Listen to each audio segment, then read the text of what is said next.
श्री स्वामी समर्थ मंडळी सर्वांना, आज मी तुम्हाला रात्रीच्या शिल्लक राहिलेल्या भातापासून एक नवीन रेसिपी दाखवणार आहे.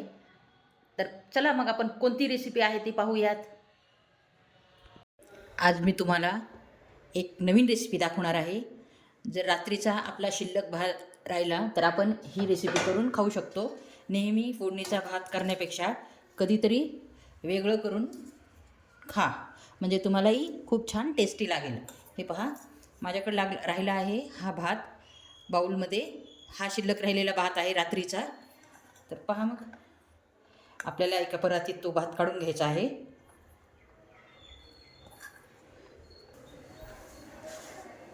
त्यामध्ये आपल्याला 1 कप गव्हाचे पीठ घालायचे आहे.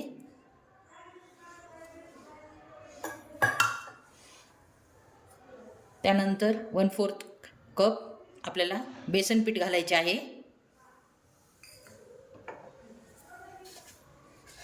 त्यानंतर बारीक चिरलेला एक कांदा घालायचा आहे.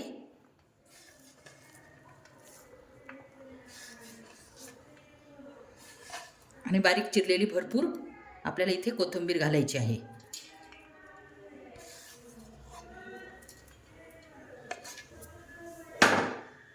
जर यात तुम्हाला हिरवी मिरची आवडत असेल तर तुम्ही हिरवी मिरचीही टाकू शकता. मी इथं आज लाल तिखटच टाकणार आहे. हे पहा, आवडीनुसार. हे माझे तिखट जरा जास्त तिखट नाही आहे, तर मी थोडं 4 चमचे टाकले आहे.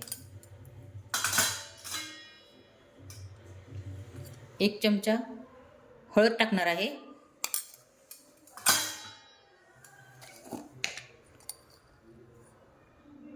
आणि चवीनुसार मीठ घालणार आहे. आपण भात शिजवताना थोडे मीठ घातले होते, त्या हिशोबाने आपल्याला थोडे मीठ घालायचे आहे. हे पहा,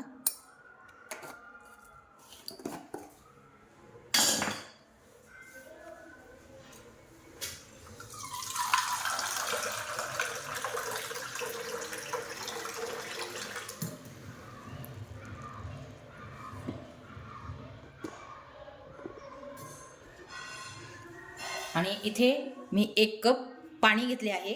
जसे आपल्याला लागल तशाप्रमाणे थोडे थोडे टाकत मळणार आहे. हे पहा, अशा प्रकारे.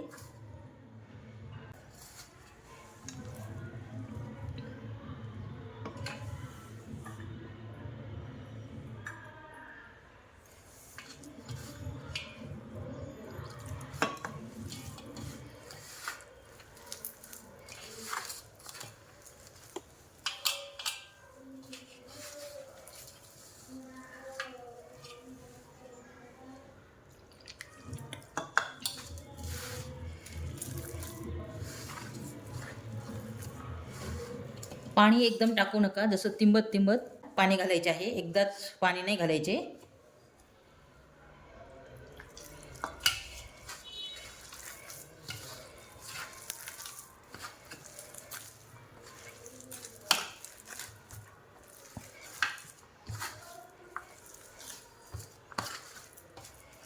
हे पहा, आपल्याला हा डो तयार झाला आहे थालीपीठचा. आणि आपल्याला हे पूर्ण कपभर पाणी नाही लागलं, 1/4 कप पाणी शिल्लक राहिले आहे. हे पाहू शकता, एवढ्या डोसाठी आपल्याला इतके पाणी लागले.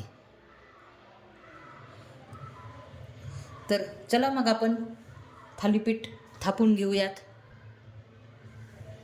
गॅसवर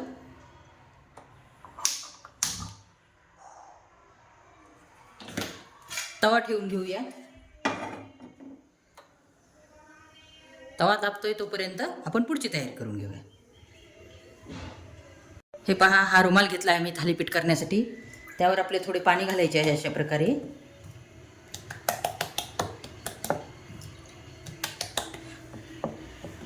आणि त्यानंतर आपल्याला हा मळलेला पिठाचा गोळा घ्यायचा आहे.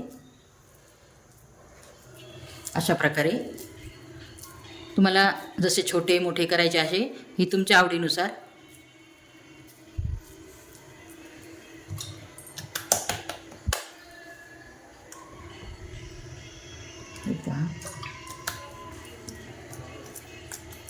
अशा प्रकारे थालीपीठ थापून घ्यायचे आहेत.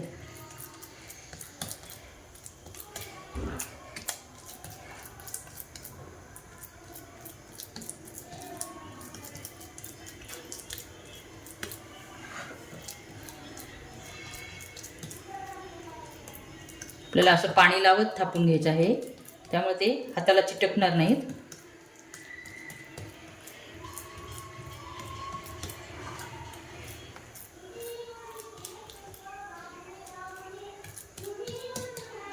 हे पहा पूर्ण थापून झाले आहेत. तर आपल्याला या थालीपीठला असे होल करून घ्यायचे आहेत, त्यामुळे काय होईल, पूर्ण चांगल्या प्रकारे थालीपीठ हे आपले भाजेल. आता हे थापून झाले आहे, तर आपल्याला आता गॅसवर भाजण्यासाठी टाकायचे आहे. त्या अगोदर आपल्याला चांगलं तवा तापला गेला पाहिजे, तर नाही तापला तर आपलं हे थालीपीठ चिटकण्याची भीती असते. आणि त्यानंतर आपल्याला भरपूर तेल घालायचे आहे, जेणेकरून खाली चिटकणार नाही. पहिल्या धपाट्याला आपल्याला थालीपीठला आपल्याला भरपूर तेल घालायचे आहे. आणि त्यानंतर चांगली वाफ आली हे पाहिल्यानंतर आपल्याला हे थालीपीठ असे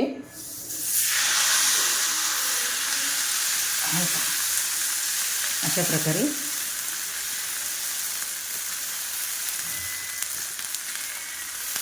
अगदी 2 मिनिटं याला झाकून ठेवायचं आहे.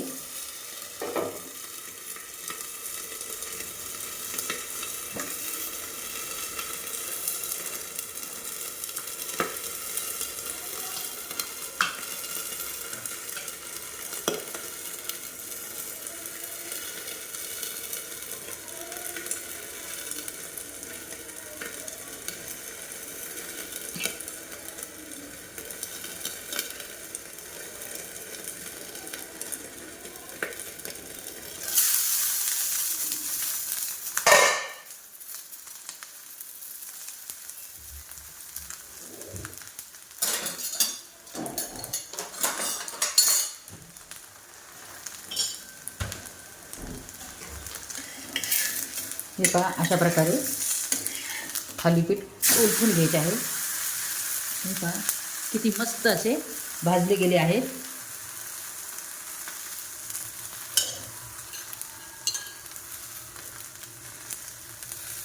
साईडने थोडे तेल सोडावे, 1 चमचा, त्यामुळे ते काय होतील, चांगले क्रिस्पी होतील.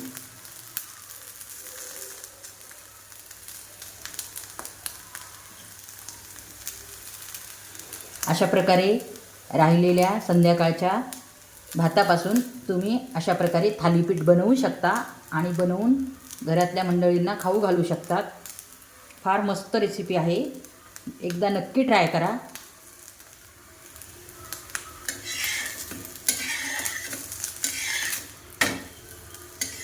हे पहा किती मस्त भाजले गेले आहेत.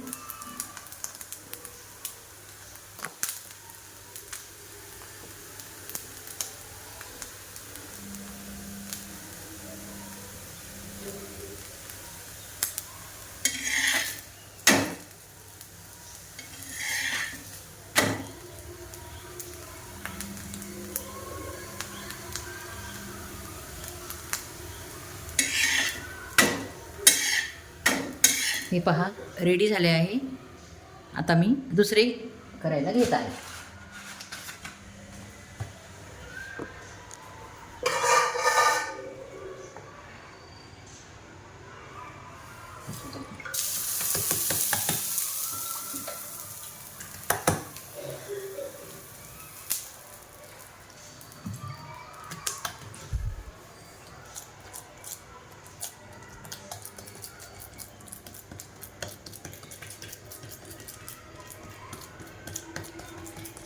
मी तुमच्यासाठी अशा नवनवीन रेसिपी चॅनलवर घेऊन येईल. तुम्हाला हा व्हिडिओ आवडला असेल तर नक्की सबस्क्राईब आणि लाईक करा.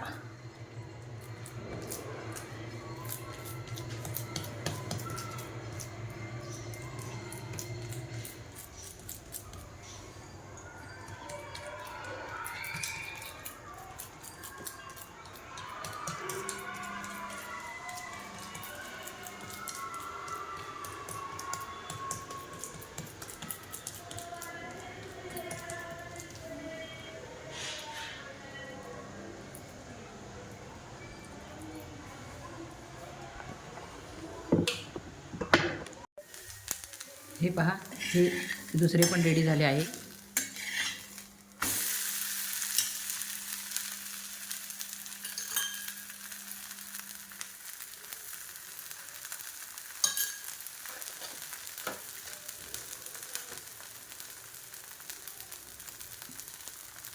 अगदी मंद आचेवर आपल्याला हे खरपूस भाजायचे आहे. खरपूस भाजले तरच आपल्याला ते टेस्टी लागणार आहेत. खरपूस भाजायला थोडा वेळ लागेल, पण काही हरकत नाही. आपल्याला हे थालीपीठ खरपूसच भाजून घ्यायचे आहे. हे पहा, किती मस्त खरपूस भाजल्या गेले आहे.